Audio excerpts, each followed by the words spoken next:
Magandang gabi po sa bawat isa. Narito po ang listahan na ating babanggitin para sa ating panalangin.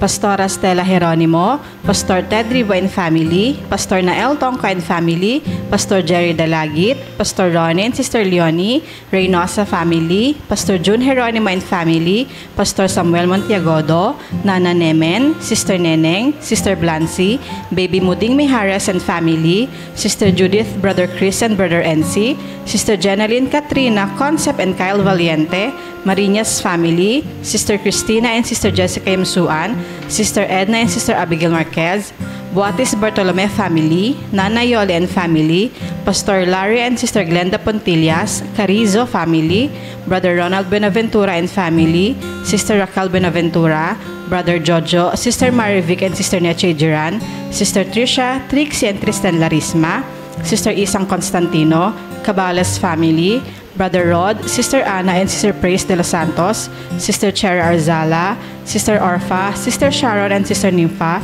Sister Christine and Brother Michael de la Cruz, Sister Yoli Pantig, Sister Meli Montaño, Brother Jeffrey Carizo, Sister Feli Dizon, Sister Caroline Bocohan and Sister Nancy, Maulawen Family, Brother Marvin Lau, Sister May Santos, Sister Pina Montiagodo, Sister Edel Castro, Brother Reynaldo Rodriguez, Sister Joy Acosta and Sister Elodora Medina, Nanay Lilian Lopez, Brother Julius Pantigan Family, Sister Fen MJ Danganan, Brother Dixon Paras, Brother Richard and Brother Scott Michael Wayan, Brother Gerald Handa and Family, Sister Sarah Licardo and Family, Brother Brian Bernardo, Sister Cam Saito, Zabala Family, Sister Nihal Abdul Rauf and Brother Alexander Mamao, Sister Cecilia de Sahagun, Brother Delio Larin, Sister Liway Apo and Family, Brother Francisco Fabiliar, Brother Sam Benisano, Sister Baby Orsabi and Sister Belen, Brother Jerry Lazaro and Family,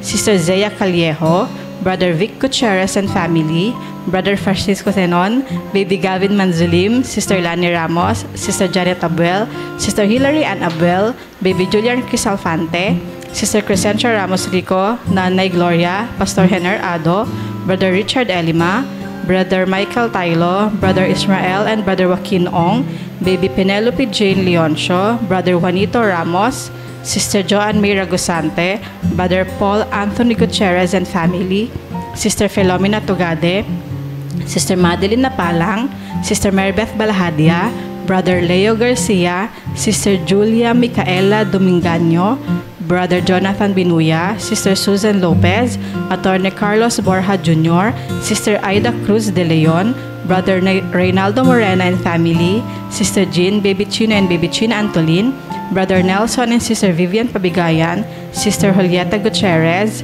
Sister Aida Quiazon, Brother Brian de la Cruz, Sister Mercy de la Cruz, Brother Edgar Ventura, Sister Mariel Sebastian, Mr. and Mrs. Jed and Danny Vedayo, Sister Lizelle Bangayan, Sister Melodine Paliago, Brother Renz Louis Abangan, Sister Vanessa Abingoza, Brother William Valencia Jr., Brother Ramon Rodriguez, Brother Fritz Mark Nevado, Sister Sandra and Brother Luisito Perez Sr., Brother Ryland, Sister Josie and Chin Vengua, Brother Shankar Lim. Isang mapagpalang gabi po sa Iglesia ng Pasong Damo, sa Iglesia ng Piel, at sa bawat isang patuloy na nakikinig at nakikibahagi sa ating gawain online. Muli, ako po si Pastor Song, ang pansamantala pong papalit kay Pastor Estela ngayong gabi. At ngayong gabi po ay magbubulay-bulay po tayo ng salita ng Panginoon.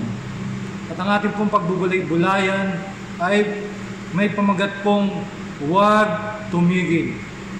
At ang ating pong teksto ay matatagpuan po natin sa mga aklat ng Mateo chapter 7 verse 7. Sinasabi po, humingi kayo at kayo bibigyan. Humanap kayo at kayo makakasumpong.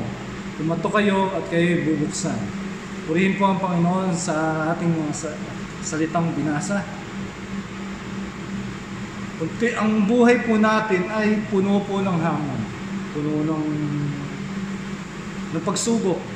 Pero may mga sandali po sa ating buhay na parang gusto na po natin huminto. Pero may paalala po ang Panginoon sa atin na kailangan po nating magpatuloy, magpursige sa ating pananalangin at sa ating pananampalataya. Dahil sa ating pagpapatuloy sa panalangin at pananampalataya, ito po ay nagdudulot ng bunga. At yung salitang humingi, maghanap, humanap, at kumatok ay nagpapakita lamang po ito na isang panawagan o ang pagpatuloy natin, pagpapatuloy sa ating paghingi, paghanap at pagkatok ay nangangahulugan po natin na kailangan po natin na huwag sumuko. At meron po tayong 3 punto na pag-aaralan ngayong gabi. Una pong punto, huwag tumigil sa paghingi. Sa ating paghingi, ito po ay kumakatawan sa ating pananalangin. At sa ating pananalangin ay nagpapakita ng pagtitiwala natin sa Diyos.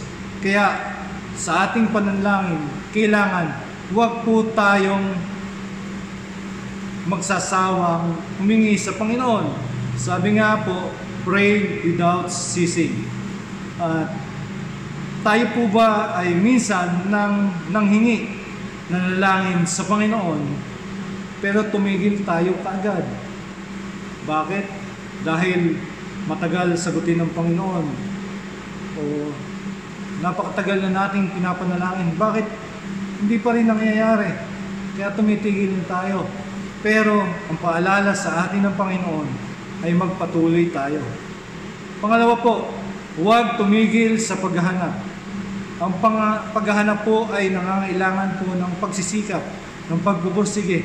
Kasi po yung isang bagay na nawala o na-misplace po natin, hindi po natin mahanap kung bibig lamang po yung nakikita natin o yung ginagawa natin. Sinasabi lang natin na nawawala, pero wala naman po tayong ginagawa. Ang nawawalang bagay ay hinahanap po natin. Tumikilos tayo hanggang sa ating makita.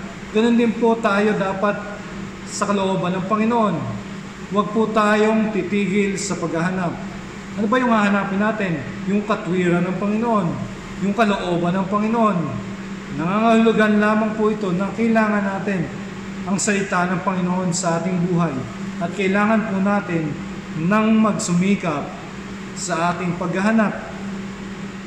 Hanapin po natin ang Diyos sa Biblia. Hanapin po natin ang Diyos sa kanyang kasulatan. Dahil po doon natin siya makikita. Nandun yung katwiran niya. Hanapin po natin ang Diyos sa pananalangin. At hanapin po natin ang Diyos sa ating pagsunod. Hanggang sa mahanap natin o makita natin o maunawaan natin yung direksyon o yung kalooban ng Panginoon sa atin. Kaya kapatid, huwag tayong titigil maghanap. At dahil tayo'y makakasumpong. Pangatlo pong punto, huwag tumigil sa pagkatok. Ang pagkatok po ng paulit-ulit ay nagpapahiwatig po ng determinasyon, ng pagtitiyaga na kahit hindi mo ito buksan, patuloy pa rin akong kakatok hanggang sa iyong buksan. Ganun po din yung Panginoon sa atin. Minsan, hindi po kagad bumubukas yung pintuan na yon. Dahil nais ng Diyos na patuloy tayong magtiwala, manampalataya, at magpatuloy tayong maglingkod sa Kanya. At sa ating patuloy na pananampalataya, ito po ay nagbubunga ng tagumpay. Kaya mga kapatid, sa ating pagkatok po, hindi po lamang dapat isa, dalawang sa pagkatok ay tatalikod na tayo. Isa, dalawa, tatlo ay titigil na tayo. Kailangan po natin ng patuloy at paulit-ulit na pagkatok hanggang sa pagbuksan po tayo ng pinto. Yan po yung nais ng Panginoon. At bilang pong konklusyon, sinasabi po at tinitiyak ng Panginoon Jesus na ang humihingi ay bibigyan o makakatanggap. Ang naghahanap ay makakasumpong o makakatagpo. Ang kumakatok ay makakakita o makikita bukas ang pinto o pagbubuksan ng pinto. malinaw ang mensahe ng Panginoon. Huwag tayong titigil. May mga panalangin ba tayong humihinto na kagad tayo sa ating pagdarasal dahil sumusuko agad tayo o naiinip tayo? Kapatid, ito yung pagkakataon na ipagpatuloy mo. Huwag kang titigil sa pananalangin hanggang hindi pinagkakaloob ng Panginoon yung pinapanalangin natin. Dahil mangyayari yan ayon sa kalooban ng Panginoon. O hinahanap pa rin natin ang kalooban ng Diyos araw-araw. Ang paghahanap ng kalooban ng Panginoon dapat araw-araw. Dahil araw-araw na tayo na nangangailangan ng direksyon ng Panginoon. O patuloy ba tayong kakatok hanggang bumukas ang pinto? O patuloy o kakatok lang tayo ng isa, dalawa, wala na, titigil na tayo. Ang paalala ng Panginoon, kailangan tayong kumatok hanggang magbukas ang pinto. At ito ay nagpapahiwatig na nagtitiwala tayo sa oras ng Panginoon o sa God's timing, na nagtitiwala tayo ang lahat ng ito ay mangyayari ayon sa kalooban ng Panginoon. Kaya kapatid, ang paalala ng Panginoon sa bawat isa sa atin, huwag tayong tumigil. Tayo ba'y manalangin? Aming Ama, aming Diyos, aming Ama sa langit na buhay, dakila, tapat, di nagbabago noon, ngayon at magpakailanman. Panginoon, salamat sa gabing ito, Panginoon, na kaloob mo sa amin, Panginoon, sa aming pagbubulay-bulay ng iyong mga salita, Panginoon, na paalala mo sa bawat isa sa amin, Panginoon, na huwag kaming tumigil sa paghingi, na huwag kaming tumigil sa paghahanap, na huwag kaming tumigil sa pagkatok, dahil Panginoon, sa aming paghingi kami ay bibigyan, na sa aming paghahanap kami ay makakasumpong, na sa aming pagkatok kami ay pagbubuksan. Panginoon, salamat, Panginoon, pinaunawa mo sa amin, Panginoon, at ito ay mangyayari, Panginoon, ayon sa iyong timing, Panginoon, in God's perfect timing, Panginoon. Kaya paalala mo sa amin, Panginoon, ay huwag kaming titigil. Magtiyaga, magpursige at magpatuloy sa paglilingkod at magpatuloy sa pananalangin at pananampalataya. Panginoon, dinadalangin din namin sa iyo, Panginoon, na pagpalain mo yung salitang aming napag-aralan, Panginoon. Pinapanalangin namin, Panginoon, yung mga kapatid namin, Panginoon, na nabanggit, yung mga pangalan, Panginoon, na nabanggit, Panginoon. Abutin niyo po, Panginoon, yung kanilang mga pangailangan, Panginoon. Meron kaming, Panginoon, mga kapatid, Panginoon, na merong mga karamdaman, Panginoon. Abutin niyo po, Panginoon, hipuin anuman yung kanilang masakit sa kanilang mga katawan, Panginoon. Abutin niyo po, Panginoon, at pagkalooban ng kagalingan, Panginoon. Dahil kayo po ang dakilang manggagamot, Panginoon. At walang imposible sa iyo, Panginoon. Panginoon, meron din kami mga kapatid na nangailangan ng emosyonal, Panginoon. At nawa, Panginoon, meron kaming mga ito, Panginoon, ay butin nyo. Meron kaming mga kapatid na nalulungkot, napapagod, naguguluhan, nagugubilihanan, nababagabag, Panginoon. Nawa, Panginoon, bigyan niyo po sila ng kapayapaan, kapahingahan, kagalakan sa mga bagay na gumugulo sa kanilang isipan, Panginoon. At sa aming mga kapatid, Panginoon, meron kami mga kapatid, Panginoon, na nag-struggle spiritually, Panginoon, nanlalamig, Panginoon. Panginoon, ipabatid niyo po sa kanila, Panginoon, at ibalik, Panginoon, nawa ang kanilang unang pag-ibig, Panginoon. Ibalik, Panginoon, ang init ng kanilang pag-ibig, Panginoon. Paranas, Panginoon, sa kanila yung alab ng kanilang pag-ibig, Panginoon. Na muli, Panginoon, magningas yung apoy na meron sila, Panginoon, sa kanilang paglilingkod. Panginoon, dalahin din po namin sa iyo, Panginoon, ang aming pastora, Panginoon. Pastora Estela, Panginoon. Pagutin niyo po ang kanyang pangangailangan, Panginoon. Pangangailangan, Panginoon, sa kanyang kagalingan, physical, Panginoon. Nawa, Panginoon, pagutin niyo po siya, Panginoon, ang pagkalooban ng kagalingan, Panginoon, 100% makadalo muli, Panginoon, sa aming mga gawain, Panginoon. Ganito, Panginoon, palakasin niyo po ang aming mga tuhod, Panginoon. Ang aming resistensya, Panginoon. Balik, Panginoon.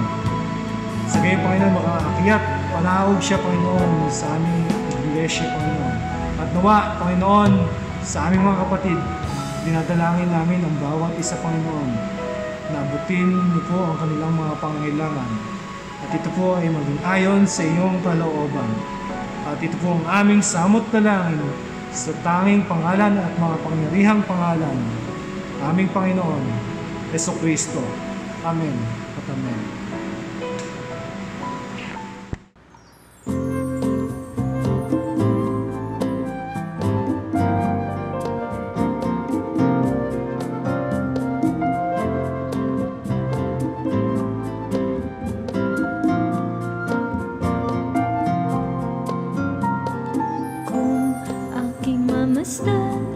Ang kalawakan, hindi ko maunawaan ang iyong dahilan kung bakit ako'y pinili mo tinalagaan. Di ko kayang isipin, hindi ko kayang sukatin ang pag-ibig mo, Jesus, na iyong binigay sa akin.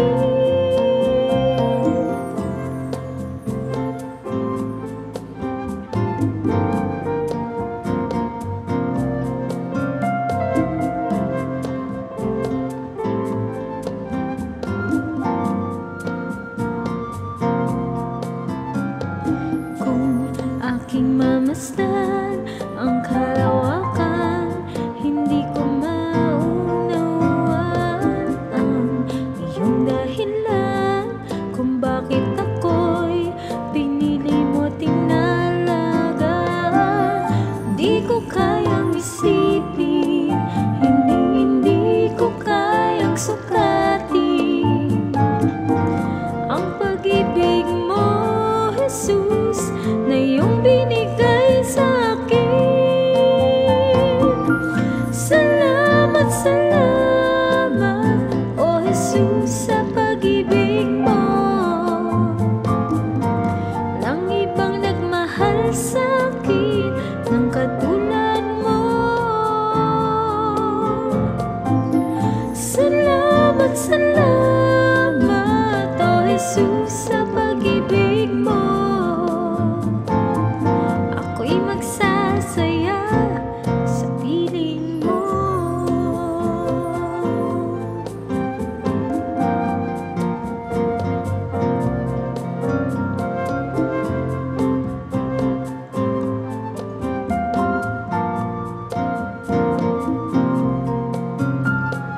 Kung may pagsubok man o kagipitan, ako'y may lalapitan. Ikaw, Jesus, ang aking sandigan, hindi mo ko pababayaan. Di ko kayang isipin, hindi ko kayang sukatin ang pag-ibig mo, Jesus, na iyong binigay sa akin. Salamat, salamat, O Jesus, sa pag-ibig mo. Walang ibang nagmahal sa akin ng katulad mo. Salamat, salamat, O Jesus, sa pag-ibig mo. Ako'y magsasaya sa piling mo. Buhay ko nang purihin ka, buhay ko nang